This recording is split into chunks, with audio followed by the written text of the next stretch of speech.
Welcome to Inside Scoop, Virginia. My name is George Burke, and I think we have a pretty good show for you tonight. To my immediate right, we have Mike George, is the Democrat who's running for Loudoun County Sheriff. We also have Marty Martinez, who's running against Joe May in the 33rd Delegate District out in Loudoun County. Mike is a former Fairfax County lieutenant. He ran the detective unit here at one point in Fairfax County, and we all know the quality of the Fairfax County Police Department. He also had worked earlier in his career as a Maryland State policeman, and he's done a couple of other things, but we'll get to that during the show. He's a 27-year resident of Loudoun County, which is pretty much an old-timer there. We also have Marty Martinez with us. Marty is, again, running in the 33rd Delegate District. He's running against Joe May, who's the Republican incumbent. He is a military veteran, Air Force. He has a couple of different degrees, one particularly economics, computer science. He currently works at Northrop Grumman, and that is a system engineer, and quite frankly, his work is classified. Let's get right into it, and Mike, we'll start with you.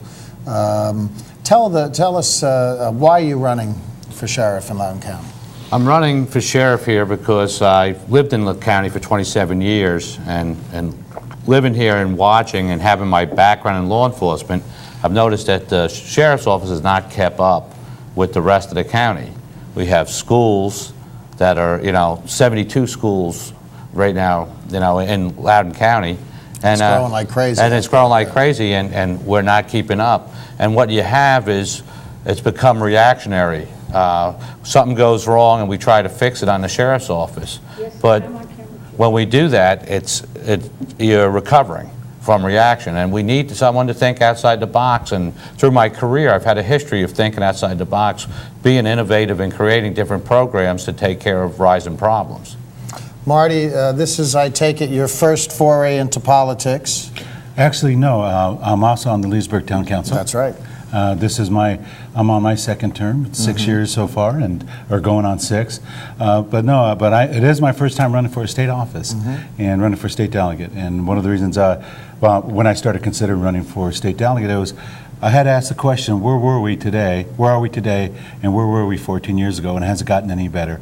And everybody can tell you our quality of life has not gotten any better. You look at the traffic, you look at development, you look at town councils like the one I'm on, struggling to fight developers and trying to get the developers to pay their fair share when we talk about mitigating impacts on transportation, education, environment, infrastructure. I was stuck in traffic yesterday, Saturday in Leesburg, actually. Not quite as bad as we have here. I know people in Loudoun don't like to hear this, but the fact of the matter is, and I'll address this to both of you, when you get into eastern Loudoun County, it's hard to tell the difference between western Fairfax County anymore. And of course, Fairfax is becoming more and more urbanized. Certainly, I think the Board of Supervisors here have done a good job in terms of parkland. I mean, I have deer in my backyard, I have fox in my backyard, and I live way inside the Beltway. But nonetheless, the whole region, I think tonight, as we speak, the whole region is just about gridlocked with the Beltway jammed, 66 jammed, etc. And I think that poses issues for both of you. Marty, we'll start with you. Let's talk about transportation a little bit. The legislature, the General Assembly, passed a transportation bill that I quite frankly think is a dog. The governor got stuck with it. He certainly tried to make some changes, but from the very beginning, the Republicans who have failed to pass a transportation bill the entire time they have been in control of the General Assembly, finally passed something. They were afraid to utter the word tax, so they passed a tax hidden as the so-called abuser fees, and of course that has been a pretty good issue for the Democrats to beat them over the head with. Talk to me a little bit about transportation. Where should we be going, and what would you be doing? And certainly feel free to dump on that lousy bill. Well, the bill itself, when it first came out, I was not happy with it. And I admire the governor for taking that bill, taking it out to the public, looking for answers, solutions to make this bill palatable, which he did. it's something that we now have on the table that we can go back and look at. If he hadn't done this, we wouldn't have anything.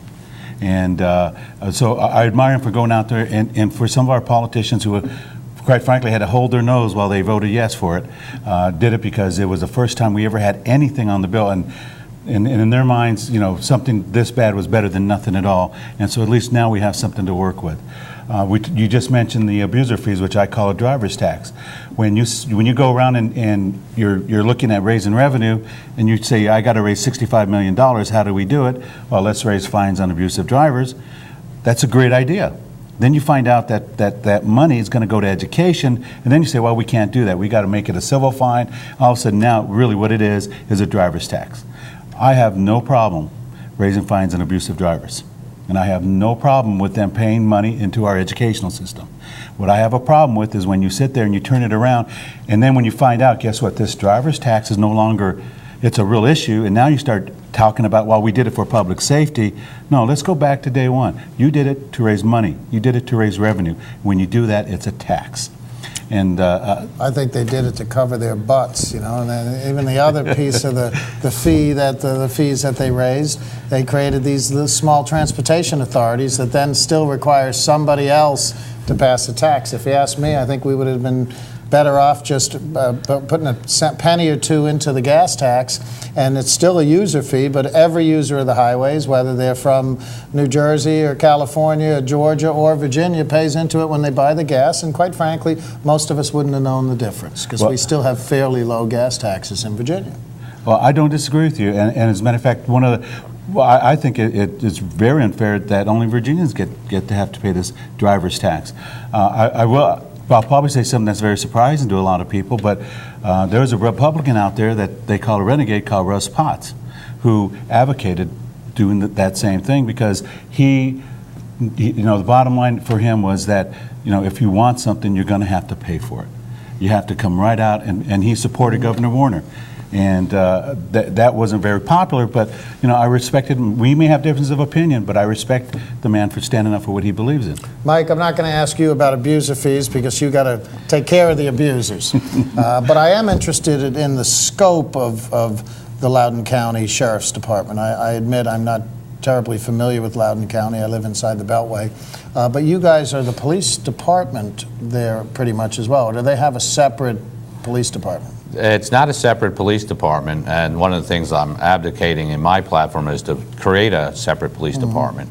But basically, the sheriff does the jails, the courts, civil process, and criminal patrolling and everything else. And they have a traffic unit, you know, that works. That they have one that does overweight trucks and everything else. And the problem you have here is the volume, and the sheriff's office obviously can't do a lot with volume. The other part you have with traffic is poor design. As the roads get overflowed, a lot of times the design becomes inadequate to handle the amount of traffic. Now, we can assist a little with that. We need to open up communications with VDOT and sit there and talk to them and say, okay, we have so many accidents here, we have this many people running the lights, we have this much backup, we need to redesign this. And I think that's one of the lack of communication. And the other part is, you know, targeting people, however you want to look at it, abusive drivers or people that just don't drive well, and doing enforcement. Targeted enforcement works. I mean, one of the things big problem they're looking at now, or as a solution to a problem, is red light cameras. And I kind of disagree with red light cameras. I think red light cameras, like abuser fees, are made for one reason, is to create revenue. There's other solutions. You can change how a light cycles. I've been in the traffic boxes. I've watched them do it. You can make a red light stay on both sides, a little longer on each side. You could put a reduced speed 50 yards, 100 yards before the intersection. Another thing to slow people down. If that doesn't work, you could work radar as they enter the reduced speed and enlighten them about the reduced speed. So there's a lot of different ways that you could catch up on and target traffic other than red light cameras. And although they do reduce T-bone accidents, they increase rear-end accidents. So I'm not positive it's the ultimate solution. At the very end, if nothing else works, I would say let's give it a try. But I think to just run out and say, you know, let's just start putting up red light cameras is the wrong idea. As I was looking at your bio, I noticed that you were actually involved. You were involved in the creation of the gang unit here in Fairfax County when, in your many years of service on the Fairfax County Police Department. And I was a little surprised to learn, that you have a gang issue out there in Loudoun as well. Now, I have to say, between the police department and the actions taken by the Board of Supervisors here in Fairfax, I mean, our gang issues have dropped dramatically here in Fairfax. Maybe they're moving out to Loudoun, I don't know. Well, unfortunately, that's one of the things that you do with gangs. As you target gangs, you make them unwanted. Gangs thrive on wanting attention. And I was very active on saying, let's give them attention. And we would do that. They didn't want our attention. They wanted other people's attention. When I lived in Loudoun, since I ever worked on Fairfax, and in 1995, Colonel Scott asked me to create the gang unit, and I developed a gang unit, and I set some policies on how we would work it. And one of my biggest compliments from gang members was, hey, we don't come into Fairfax because you guys are always harassing us. And we need to do that in Loudoun. What Loudoun has, Sheriff Simpson will talk about his 4-person gang unit. They're intelligence collectors. That's what they do. They gather intelligence. That's a very important part in tracking gangs. But you need to follow it up with enforcement. Because if you know where they are, let's start showing up when they're there. Let's enforce, do a zero-tolerance policy, and they become unwelcome and they move. The trend of the gangs have been from Colmore to Herndon to Sterling to Leesburg. And, you know, I can talk to people out west and say we don't have gangs, and the answer to that is yet. Because if you leave them alone, they're like a cancer. They don't go away, eventually they end up killing you. We had a murder trial in Fairfax. They had killed some young woman, and they left her out in the Shenandoah, if I recall, is where they found the body. Marty, what do you see as the, and we only have about a minute, but I'm going to ask you, what do you see as the most important thing that needs to be changed in your district relative to what you would do differently than the incumbent? Oh, there's a lot of things differently. The one. Let's do one, and we got about a minute, and then we'll come back. Well, one is growth. We as a locality have to have the ability to control growth and not necessarily stop it, but when a developer comes into our town or surrounds our town, we have to have the ability to make sure they come to the table knowing they got to mitigate certain impacts, which, again, I mentioned earlier, education, transportation, environment, and infrastructure. They have to pay their fair share, and not just in their little development, everything that surrounds their development that they impact.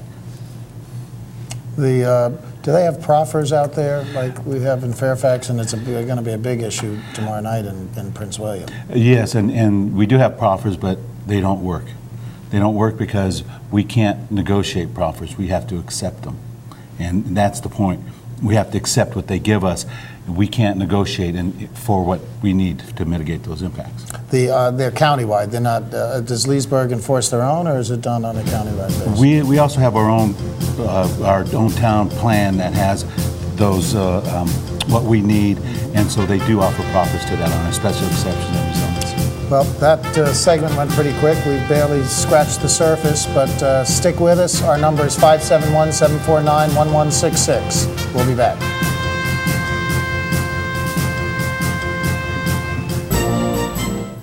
This is Mommy's bed. Me and Jenny were jumping on it. Mommy's gun fell on the floor. I was a cowboy. Bang, bang, bang, bang.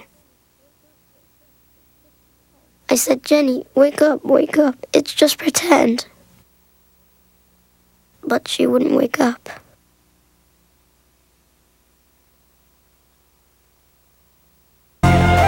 If you give me a fish.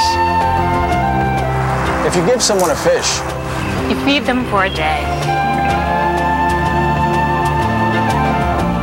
Teach someone to fish. You feed them for a lifetime. Give me a fish, and you'll feed me for a day. Teach me to fish, and you'll feed me for a lifetime. Through Volunteers of America, you can help change lives in your community.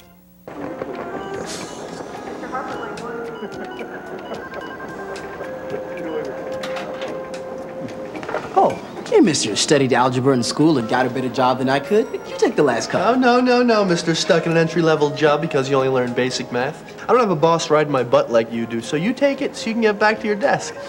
You know, I probably should, but maybe Miss AP Calculus with the $200 haircut in the big office upstairs would like a cup. Oh, no, Mr. What was your name again? Never mind, it doesn't matter. I'm too busy doing important things to care.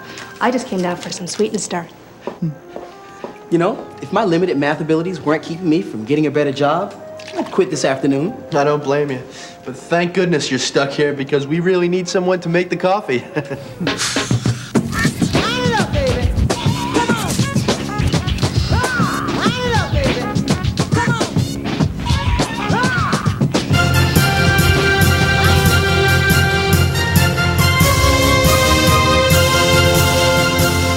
Welcome back to Inside Scoop, Virginia. I'm your host, George Burke. Our candidates with us tonight are both Democrats, of course. Mike George, who's running for sheriff in Loudoun County, and Marty Martinez, who's running in the 33rd delegate district out there. Marty, we were talking about growth. Let's expand upon that a little bit. And during the break, I asked you about your opponent. You know, let's get into what's wrong with him. Why should they vote for you over him? Well, my opponent has been in the legislature for 14 years. He's on the Transportation Committee, he's on Appropriations Committee, and he's chairman of the Science and Technology Committee. And in those 14 years and those times he's been on the committee, you know, the question I've always asked is, what has he done for District 33? What has he done for Leesburg? What is his signature thing that we can point to in our district to say that if it hadn't been for him, we would not have that here? And there's really nothing. I look at transportation, I look at the appropriations, I look at science technology, and there's really nothing that I have seen that he could do. As a matter of fact, earlier this year, you would think with his seniority and his tenure and supposedly his influence that he tried to get $27 million for a Cyclone overpass, which we've been needing for 10 years. And my question is one, with all that tenure, why didn't he get it? Why did he not manage to get us those funds for Cyclone overpass? But not only that, why didn't he get it for us 10 years ago when we really needed it? We talk about the growth issues in transportation. We had an application, Crossrails, that was bordering the town, and it was going to affect our airport. He flies out of that airport. Our airport commission went to him for help. He wouldn't get involved. It's one of those things where it's a local issue.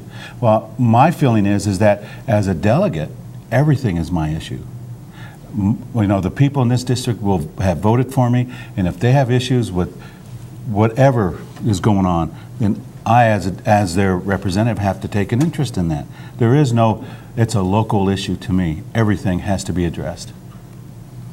Mike, the incumbent Sheriff Steve Simpson, one of the things that I was surprised to hear in our discussion was that you cannot walk into a sheriff's office after 5 o'clock, or you got to file a report, etc. I guess you got to wait for the morning or call 911. I'm not quite sure how you do it. I'm not either. Actually, a lot of people have been surprised when I mentioned to them in the county that there is no 24/7 sheriff's office in Loudoun County at this time. They're 9 to 5, weekends and holidays off. One of the things you teach people a lot of times, my daughter, one of the things I taught her, if someone was following her or something, you know, go to a police station. Know where the police station is, drive up there and park there, and they probably won't follow you. Well, not in Loudoun. Go to a 7-Eleven because the police stations are all closed after 5. And at this day and age, I can't think, you know, I started in 1978 in the state police. We were open 24/7, and there was someone there. And the only police station in Loudoun County is Leesburg Town Police, a 70-man police department that has someone there 24/7. I can't get why the sheriff's office doesn't have 1 or 2 stations. They opened South Riding, and that's supposed to be 24/7, but it's not. And that's a hugely developed area now. That whole area has just been exploding. That area has been exploding, and they have 2 deputies working South Riding at night after midnight. And again, whether you redeploy or we're that short on people, there has to be some type of solution to this because, one, it's a safety issue, not only for the citizens, for the deputies. Sure. I mean, you go to a domestic violence, you want to have 2 deputies there at a minimum. So at that time, for any domestic violence, the rest of that area is unprotected. You might have to bring someone in from Hamilton or Lovettsville, and or bring them down from Sterling. Or count on the state police, and they're stretched pretty thin. Count on the state across police. The state. Let's talk a little bit about your opponent. Who is he? How long has he been in office, and why should you replace him? Well, I have 2 opponents. I have Steve Simpson, who's the incumbent. Yeah. I don't know what he did wrong, but he was a Republican, and he did not get his party support. He ended up as an independent. And now the Republican candidate is Greg Ullman. Greg Ullman is basically a disgruntled deputy who left because he didn't like what Steve Simpson was doing. Go back 4 years to the last election, 3 deputies left that did not like what Steve Simpson was doing, and they challenged him. So there's this history of just people leaving and not like what this guy is doing. Now, Steve has been there for 12 years as the sheriff, and he worked there before, and he worked in Vienna as an officer also. But what's happening is the county's growth has actually exceeded his capabilities. Because like I said, everything we do, and he's done stuff, comes back as a reaction. Greg Ullman, on the other side, was a deputy for 10 years. As he says, he worked the streets, the ghettos, or however he phrases it, of Sterling. And then 5 years on the motor, where he wrote tickets basically and did escorts. And that's his experience. He's never trained anyone, he's never managed anyone, never supervised anyone. So Sterling had ghettos? I don't know. I lived there. My kids went to Parkview High School, and I've never thought it was that bad. Now, it has changed. The demographics have changed, and there's some zoning issues, but it's still not a big crime area. I mean, it makes it sound, and he tarnishes my experience a lot and says, well, I worked 10 years, and I'm willing to tell you right now that I know I've made more felony arrests in 1 year than he made in his 10-year career. An issue that the Republicans have been pushing very hard this year on the immigration issue. They're trying to run from the abuser fees, and it's an issue that is sure in some circles to inflame the environment. We're seeing it being used in Fairfax, although quite unsuccessfully. We're seeing it being pushed heavily by the Republicans in Prince William County. And certainly you've got a couple of guys on your Board of Supervisors out there in Loudoun County who have been made this their quest, so to speak. And ironically, everyone who's raising it is up for re-election. One thing I have to give the Republicans credit for is they do stay on message, even when their message is wrong. And we're now seeing some of the things some of the antics in Prince William, where all of a sudden the police chief, to his credit in Prince William, came right out and told the Board of Supervisors, if you want me to do these additional duties that are really not my duties, they're really federal duties, but if you want me to do these things, it's going to cost the county another $14 to $15 million over the next 5 years. And I presume that you're feeling some of these same pressures in Loudoun and some of the same dollar pressures. So let's talk about immigration a little bit. First of all, I'm a bit of a civil libertarian, and I want to make sure that I certainly want, if an illegal alien or any citizen is violating the law, they deserve to be arrested. And if they're found to be illegal, well, you can put them into the system and have them deported. If they're not supposed to be here and they're violating the law, that's cut and dry. But I worry about racial profiling. I worry, and there's already been a couple of instances, one instance involving a friend of mine where a young woman who worked for him was picked up in Prince William County, and there was a big brouhaha. It turned out she was carrying an Israeli license legally. She had 60 days to get a Virginia license. She had just moved there. And they apologized and said, well, the officer thought she was Hispanic.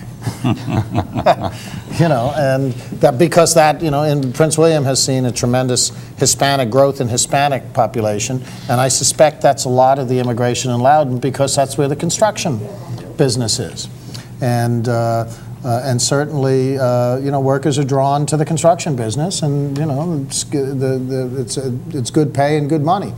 So let's talk. How would you handle immigration in Loudoun as sheriff? Well, the first thing is a lot of rhetoric's been out that the illegal aliens that come here are raising crime. They're responsible for a rise in crime. I don't buy that, and the reason I don't buy it is when you come here as an illegal alien, it's a crime of economics. You're coming here for work as a general rule. So if they're coming here to work, they know that they're illegal. They know that they can be picked up, and they know to stay under the radar. Now, we do get some, but we get everybody else also. So it isn't like, it's not a disproportionate amount of people that are there. 10 years ago, I had a problem working the gang unit in Fairfax that I was arresting gang members for felonies, and they were here illegally. And I could not get immigration at that time, now ICE, to do anything. I approached ICE and said, I will give you a person to do the paperwork and get these guys deported. And I was the first one in the metropolitan area to assign a detective full-time to immigration for the sole purpose of processing people that we locked up that were here illegally. And I think I would take that as my stance anyway. Let's keep doing that. Let's target criminals. Let's not target culture. And if they're here illegally, we'll deport them. One of the things that Fairfax has done quite effectively, and we have an enormous population of immigrants, most of them legal. But I mean, the reality of the matter, they're part of the fabric of our society in Fairfax. And they go after the outcome, whether it's boarding houses or crimes, they go after the outcome. If in fact they want to resolve the issue, and by resolving the issue, they resolve the problem, and if someone in turn ends up being illegal. But I think you're right. I said most people who are here to make money, to send money home, and they want to stay below the radar screen. They're paying taxes, etc. Where do you think the General Assembly should go in this thing, Marty? Well, first off, let me make a comment about what you said about the Republican Party and their issues. And these day and age, I call them the party of FUD. And what FUD means, when you're in sales, you try to spread it so that you get your product to sell. That's called fear, uncertainty, and doubt. And that's what they're spreading on this immigration issue. As far as the state legislature, I truly believe that what the federal government has done is advocated their responsibility in maintaining the borders. And, no doubt. And we need to push back on them. I personally will not raise anybody's taxes to pay to do a job that our federal government should be doing. I also will not ask the town of Leesburg to sit there and pay more taxes so that we can hire another 1 or 2 police officers to handle this. We'll come back to immigration in a minute. I think we can probably talk the next 15 minutes on it. Thank you for staying with us. My name is George Burke, host of Inside Scoop Virginia. We will be back in 2 minutes. Hang with us. Some people in Fairfax County don't know what public access means. Some think it's just another channel on the dial. But it's much more than that. It's the voice of the people. People like you. Your neighbors, your friends, or your family. People who want to share ideas, opinions, cultures, lifestyles, art, sports, music, events, entertainment, history, science, beliefs. People who want to learn about television, producing, directing, cameras, audio, lighting, editing, or radio, talk, music. Whatever you think people should hear. Public access is the place where everyone has a voice. And it's the place where that voice gets heard. A place where you can create your own form of personal expression. So what do you want to say? Whatever it is. You can say it here. Because we're public access. For the people. By the people. It is about balancing our choices between the gray of the concrete jungle and the stunning beauty of the real one, between a stoic facade of granite and the fury of the canyon. It's why there's EarthShare, the simple way to find balance. EarthShare is the workplace giving program bringing the leading environmental groups under one umbrella. Support EarthShare, support them all. EarthShare. Please ask your employer about workplace giving. To learn more, visit our website.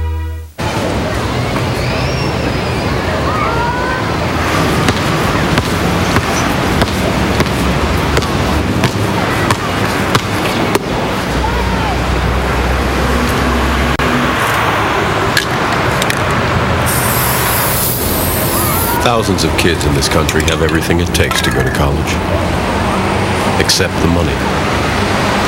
The United Negro College Fund. A mind is a terrible thing to waste.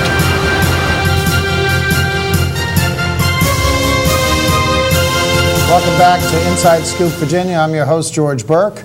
We have Marty Martinez, Democrat in the 33rd Delegate District, and Mike George, who's the Democratic candidate for Loudoun County Sheriff. Marty, we were talking about immigration when I so rudely interrupted you. Let's keep going. Well, no, that's not a problem. Being on the town council also with the Loudoun County's resolutions, we looked at that, and our police chief is currently, when they're arresting somebody, they check the legal status. And in a case like that where there is a criminal activity and there is a crime and the police chief checks and finds out that this is an illegal immigrant, by all means. And that's the right thing to do. It is. But here's the thing, is some of the resolutions that they're talking about are taking away fundamental rights that we give everybody in this country. Absolutely. And when we start taking away, those resolutions start taking away people's fundamental rights, who's next? And that's what really scares me, is that right now, and I don't care what anybody says, this whole immigration issue is about Hispanics. It's not about the other ethnic groups. I married an ethnic person. She's German. Her mother's from Germany. Great ethnic food. So why are we not approaching everybody with the same? Yeah, I mean, and right now, as you said, the fear is rampant. One of the things is, in terms of police work, is that if you alienate people in the immigrant community, they're not going to talk to you. They're probably scared to talk to the police anyway. And that's a very legitimate concern that I had right from the start. I said, law enforcement is basically building bridges with the community. You don't want to build walls. And when you start targeting specific ethnic groups or cultures, and they start getting worried, they don't report crimes. So you could have an illegal immigrant here that's raped, and she refuses to report it because now she's going to get deported when she reports it. So it's a quality of life issue, not for them, but for us. So now we have a rapist going around that no one will report. And that's one of the things that you have to look at. Well, and on top of that, we talk about the nonprofits and taking away the nonprofits' contributions if they don't report illegal. What about the health issues that go along with that? And you talk about the criminal activity, rape. This woman's not going to go to this nonprofit to get help. Particularly communicable diseases that'll TB. affect all the public, not just Again, that's another issue, and Supreme Court says your kids have to go to school. Every kid goes to school. So they originally we're talking about taking away medical. Well, okay, so you don't want to vaccinate the kids that are here illegally, but they're going to go to school with your kid, and you want your kid sitting next to them. And then what do you do with the kid after school? I mean, they're coming up with all these programs that they're not thinking. They're shooting from the hip. And when you shoot from the hip, you miss, as a general rule. Well, first of all, I think certainly there's some folks out there who are, quite frankly, out-and-out racists. There are others who are scared, and then there are the Republicans who are just preying on fears, creating the fears, creating the environment that exists, fueling it and fanning it to draw attention to their weaknesses. We talked about gang issues. We talked about medical issues. And when I look at nonprofits, one of the things that I've done, I've been very involved in the community. I was co-founder of the Boys and Girls Club of Loudoun County. And one of the things we do, and I'm sure Mike can attest to this, is that a lot of times the older gang members, you're not going to be able to change their mind. But if you talk to them in elementary school, you provide programs for them in middle school, you stop the cycle. And when you go to a nonprofit like the Boys and Girls Club of Loudoun County and say, guess what, you can't take a segment of these kids, and then where are they going to turn? And sure, they got no place to turn. And that's the part that brings it right back to this whole vicious cycle that they're looking at. And I agree with you when you originally said, you know, I'm not a proponent of people jumping in line and coming into the country illegally. No. That's wrong. It is. Unfortunately, the whole system's broke. How you get into the country's broke. When we send them out, there's no borders, so we can't keep them out. That part's broke. And this is a long-term fix, and we're going to need help from the federal government. And that's what the part that when Loudoun County jumped in, because Prince William jumped in, and the good news was they were putting the federal government on notice saying, hey, this is a problem and we need help, and you're not doing anything. And I think that message has been sent. But we can't go and just start doing this on our own. It's not going to work. We don't have the money. I've asked people, I said, do you want me to have deputies patrolling the streets looking for people breaking into your houses or breaking into your cars, or you want to have deputies going over to a landscaping crew and checking someone's ID, and that's a catch and release program.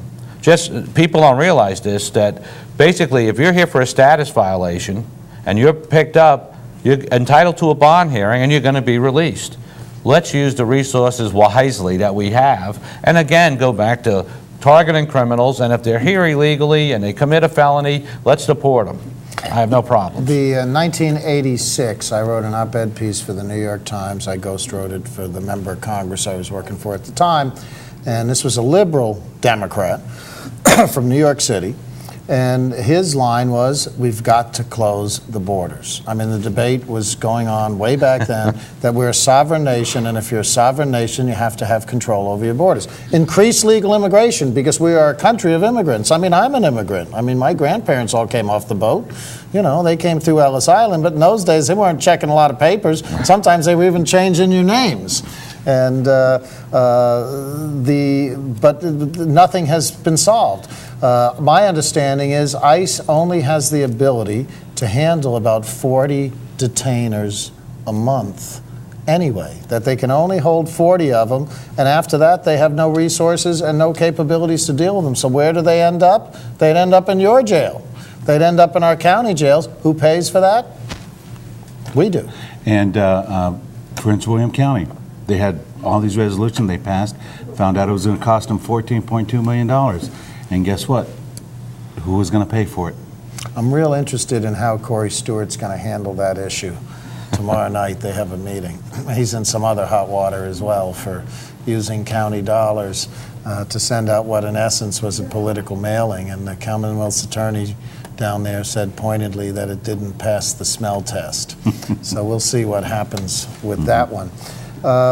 Mike, you had some interesting programs. You're talking about cyber stations. What is that? Explain that to me. Cyber stations is basically just let's use the internet. Loudoun County is the home of technology, probably in the state of Virginia. I mean, you have Verizon here, you have AOL here.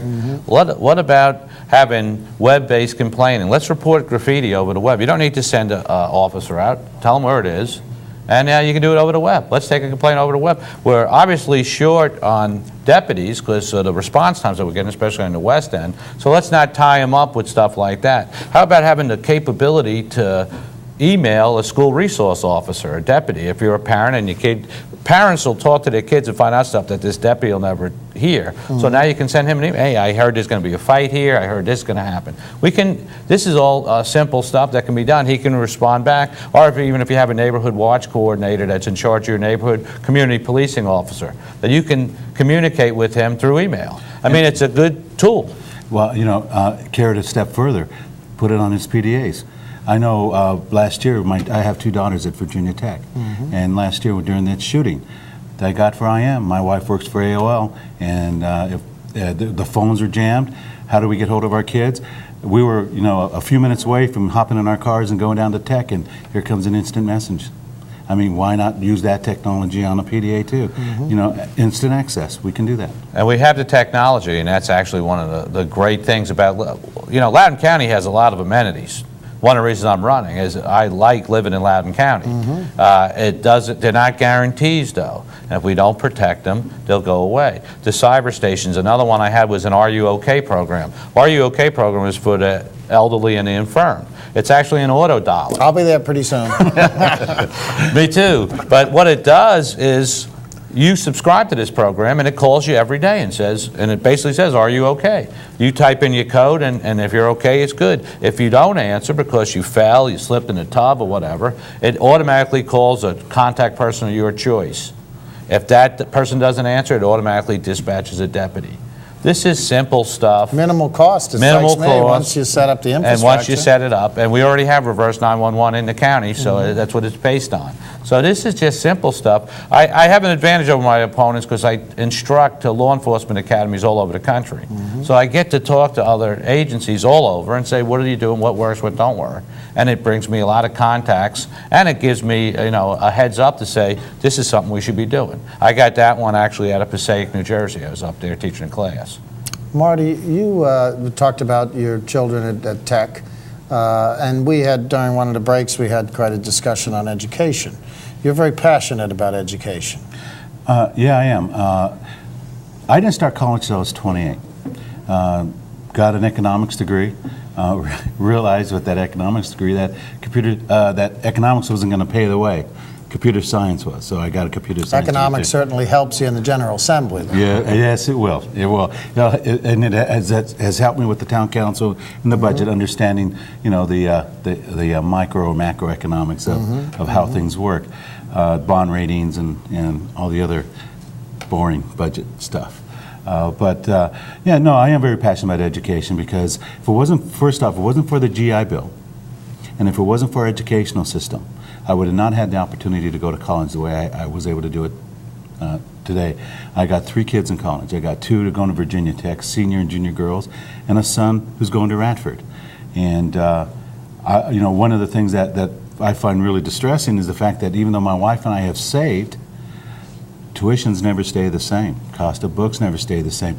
We never dreamed that we would have to come up with $2,400 for a laptop computer for each kid as part of their books, part of their degree program, things like that, and so, we have to find a better way to help keep educational costs down. But at the same time, with Governor Kane's initiative on pre-K quality education, all-day kindergarten, and I really believe in that. I believe we got to have quality education from pre-K all the way to college.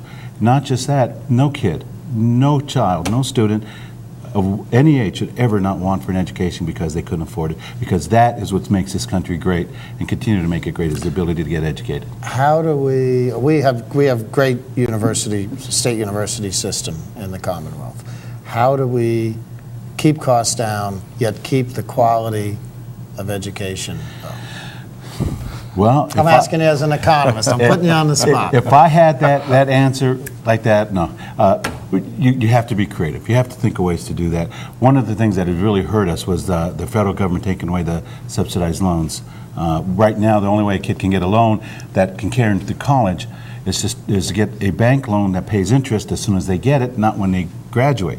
So, they'll take a $10,000 loan out, and in 4 years, that's gone up to $14,000, $15,000. We have to find ways to help subsidize school loans for students. Grants, one of the things that every college student, for example, has a catalog year, their catalog in which they base their degree on. Why can't tuition follow that catalog?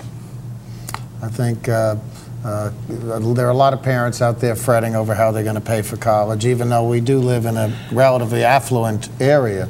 I think another thing that we have to look at, not at the Commonwealth level, but certainly the federal level, is in fact the proposal by Jim Webb. Jim says let's bring the GI Bill back 100%.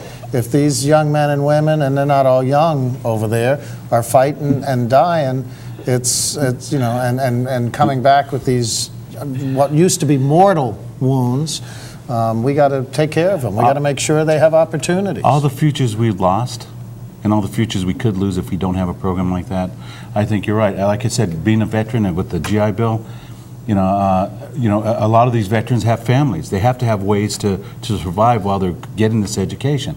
And here I am, my wife and I are both working. If it hadn't been for the college degrees, I wouldn't be able to pay the taxes I'm paying now. But I will tell you that even though my wife and I both work full-time, 3 kids in college, we have to be creative on how we fund that education. We'll be back in 2 minutes. Stay with us for the final segment of our program, and we look forward to it. This is Mommy's bed. Me and Jenny were jumping on it. Mommy's gun fell on the floor. I was a cowboy. Bang, bang, bang, bang. I said, Jenny, wake up, it's just pretend. But she wouldn't wake up.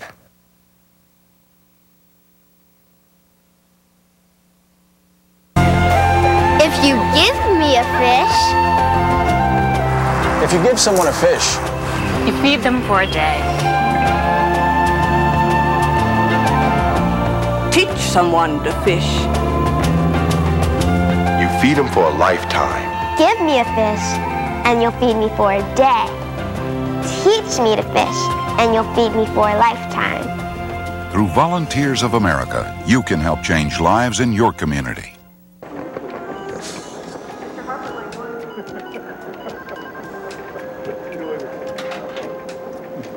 Oh, hey, mister, studied algebra in school and got a better job than I could. You take the last cup. Oh, no, mister. Stuck in an entry-level job because you only learn basic math. I don't have a boss riding my butt like you do, so you take it so you can get back to your desk.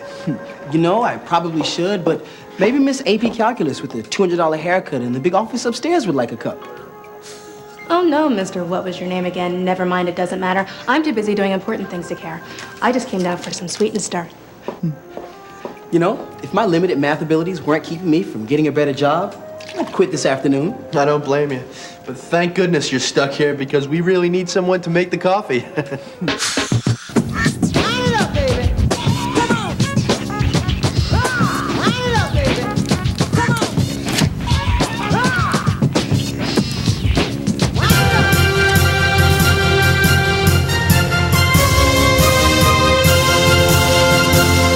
Welcome back to Inside Scoop, Virginia. I'm your host, George Burke. We have Mike George, the hopefully future Loudoun County Sheriff with us, and Marty Martinez, who's running in the 33rd Delegate District. Mike, I come from a family of New York cops, a bunch of them, not my immediate parents, but I got cousins and uncles and the like, and they all belong to an organization called the PBA, Police Benevolent Association, and that was the association that took care of them. You know, basically, whether someone died in the line of duty, whether there were issues with management and the like. And I understand that organization is pretty strong in Loudoun County. Yes, it is. There's a Loudoun chapter of the Virginia PBA that actually endorsed me. There's over 200 deputies that are Loudoun County deputies that belong to that, which I actually was honored because the fact that my one opponent, Greg Ullman, who touts that he worked in the Loudoun Sheriff's Office, they all know him, they were on the board that we talked to, and when they talked to him, they talked to me, they chose me. So they know him, they've worked with him, yet they chose me. So I don't know what that says other than Greg Ullman was 6 when I started in law enforcement. So I do have a little bit of experience on them. The other hand is Steve Simpson. Now, Steve, the president of the PBA, was actually told, he used to run the union for Loudoun County. He was told to break up the union by the sheriff or he would lose his job. So then he started the PBA. So Steve Simpson didn't even apply to have an interview for that, I think because of that history. He wouldn't do that. So I look at it as an honor that they looked and said, because you got to remember, you have 200 deputies, and the people that know what the department and the agency needs the most are the people that work there. That's the deputies. And they think that I'm the one that can help them the most, and that's why I get their endorsement. I spent many years working for the firefighters, and one of the things that I learned watching the mechanics there is there has to be a degree of respect and loyalty from the folks, in your case the deputies, in this case the firefighters, with the folks who are running the show, in your case the sheriff, in their case the fire chief. There has to be mutual respect and mutual admiration in order to truly get the job done, particularly when the proverbial you-know-what hits the fan. You know, you need to be a team, and it just strikes me with the fact that you have won that endorsement from so many of these deputies that everything isn't quite right out there in Dodge, so to speak. Well, I would say that's a true statement because I wasn't expecting it. I actually was expecting it to go to the person that had worked there before, and that didn't happen. I knew the history that Steve Simpson had with the union previously, and I didn't think he would be a contender. So I agree, but I also have IUPA, the International Union of Police Associations. I have the Northern Virginia Central Labor Council. I have endorsements from Bob Horan, who's the Commonwealth in Fairfax here, Pete Gruden, who's retired. He was the Washington Field Office Director, SAC, in charge of DEA. Bill Carroll, who was the District Director of Immigration. Because I worked with all these guys in the past, they know what I can do, and that's how I got their endorsement. Marty, there was one other issue I wanted to talk to you about before we wrapped up, and that is the whole SCC issue. I mean, there has been a big stink out there over power lines, Dominion power lines running through Loudoun County and disrupting some of the most beautiful scenery in Northern Virginia and historical locales as well. And also, I believe there's some discussion out there and some controversy over the whole issue of toll roads as well. Where are we at on that? Well, the Dominion Power and the toll roads are kind of, the issues that surround them are, Dominion Power wanted to come down through the town of Leesburg on the WMD Trail. And the town of Leesburg was one of the, if not the first, one of the first localities to file a lawsuit against them, to hire lawyers to stop it. My personal feeling is the WMD Trail has taken a whole new life of its own. It's no longer just a right-of-way for Dominion Power. It's a way of people commuting back and forth, exercising. It is its own entity, and it should be protected. And there is no way, underground or overground, that I would ever support any power lines going through that area. Not only that, when they had the power lines, they came up with different routes for the power lines. And my personal feeling is one, if you're going to put a power line in there, it should be underground. Not only that, my question is do we really need the power lines? What are they really there for? If all they are doing is supplying power to entities outside our state, do we really need it going through Loudoun County? And my personal feeling is that we don't. Now let's look at the toll road. Back when the toll road was first built, it's a private road, and we had options. This is the Greenway, they call it? The Greenway. Cost me $3.50 each way the other day. And it soon will cost you $4.50 and almost $5 by the time you get to the Beltway. And the problem is that yes, it's a private road, but it's become more than just a road. It's a way people have to get to work. And what has ended up happening is the SEC is the organization that oversees those the Dominion Power and toll roads, and I don't think they've done a good job. And one of the problems I have with them is there are 3 appointed positions, and there is no representation from Northern Virginia. Senator Charlie Weldell, who represented us well in the state Senate for 20 years, proposed to the legislature to make those elected positions, expand it to 5, and ensure Northern Virginia gets a say. Now, whether we go elected or we go appointed, we should expand that out, because guess what? Virginia has changed. It has gotten bigger, and we need to have more representation. And Northern Virginia has to be represented on that SEC board, no matter what it looks like. And I know my opponent says, well, that's not the way we do things. You got to just leave it alone. And I say, well, you know what? Part of the problem we have in Richmond today is everybody says, oh, just leave it alone. Let's not rock the boat. And I say, we got to change direction. We got to do things differently. And that is one way we can do things differently. Well, one of the reasons I'm rooting for you is because we'll have one more shot at the General Assembly in 2009, and then after that comes redistricting. If all goes well, the Democrats will win back the Senate this time. It'll be the last time we have a Senate race before redistricting, but we need to win back the House as well. And it's a little bit more of a reach statewide to take it back, but every piece we can get this time, we can bring some reason and responsibility back to the way the General Assembly does business.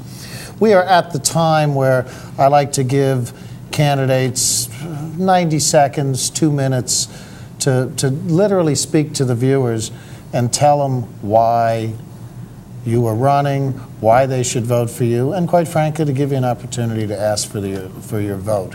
And Mike, well, I'll let you go first, and I'll just give you a little tap on the shoulder if you go too long. Okay, the reason I'm looking at running here is because I think the problems we're going to have in Loudoun County are going to be gangs. We're going to have problems with immigration, and we're going to have problems eventually with narcotics. When you bring in influence and money and there's disposable income, narcotics always follows. I'm actually the only candidate that's worked gangs. I'm actually the only candidate that worked narcotics. I'm actually the only candidate that worked with immigration on gangs. So I can hit the ground running on some of the more problems that we're going to have. And the last one will be Homeland Security. It's something I think that we're really unprepared for, and I think we need to work with all these other agencies, and I actually have, through my job now, contacts with agencies all over. So I think when you sit down and say what's going to be the best for Loudoun County in the future, knowing that it's still going to grow, I think I'll be the best candidate. And come November 6th, I'd like everyone to come out and vote for Mike George for sheriff. Thank you, Mike. Marty, let him have it. Thank you. One of the things that I've always done is I've always been involved. I've been involved in the community. I've helped co-found groups like Boys and Girls Club of Loudoun County, been a PTO president, coached, been involved. I've also had to commute to DC for several years and understand the transportation issues with gridlock and all of that.